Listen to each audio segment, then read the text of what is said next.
Aka laseli dɔw senfɛ sɔrɔ yiriwali nasiraw fɛ New Yorkikaw fɛ Républicains ka cɛbɔ jamanatigisi kalata la n'o ye Trump ye y'a sɛbɛntiya ko Elon Musk sɔnna baara in ma n'a bɛ wele ko mission kalo 2 de bɛ ani Ameriki jamanatigisi kalata ɲɛ min kan ka kɛ Novembre kalo tile 5 ɲinan san kalata cɛbɔ ye a sɛbɛntiya fɛnɛ k'a bɛna fɛɛrɛw ni dabaliw tigɛ ko ka ɲɛda kura di Ameriki jamana ma diɲɛ ɲɛfɛ n'o dɔ bɛ tali kɛ bɔlɔlɔ sɔrɔ yiriwali siraw kan n'u ko ma ko Bitcoin ani crypto-monnaie ko ka sɔrɔ a ma wuli k'i cɛda usine batigiw ka baaraw la don nataw kɔnɔ an b'o kɔkɔrɔma don a ye nin fɔ o waati y'a sɔrɔ kilomètre 100 ni kɔ bɔyanko a fadenmuso n'o ye démocratiw ka musobɔ ye Kamala Harris tun talen don Pennsylvaniakaw fɛ yen mara min jatilen don min kalata koɲɛw ka gɛlɛn kosɛbɛ jamanatigisi kalata la Républicains ka cɛbɔ jamanatigikɔrɔ Trump taara arabadon Ameriki jamana kɛn ka yanfan ka taa kɔrɔnfɛn fan fɛ yɔrɔ min binnen don degun kɔnɔ ka sabu kɛ usine batigiw ka baaraw ɲɔngirili ye n'u ko ma nanzarakan na ko désindustrialisation k'a tun ye sebagaya sɔrɔ o taabolo minnu na san 2016 waati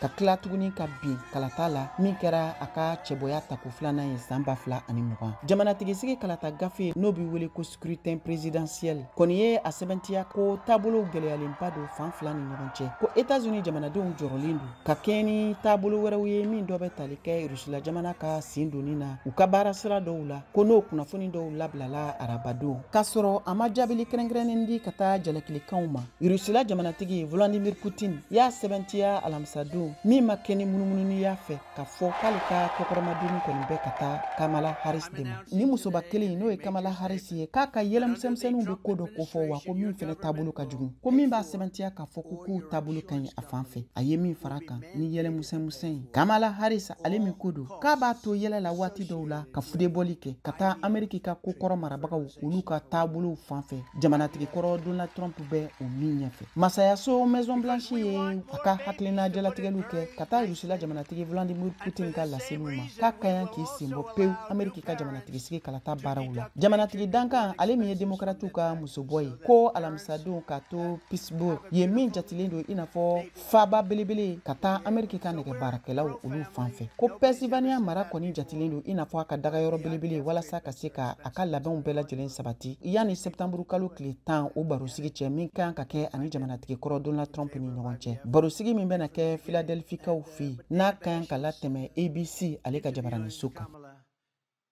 And people just want to see if she can get through the interview. Nobody knows what's going on. I've done so many interviews in the last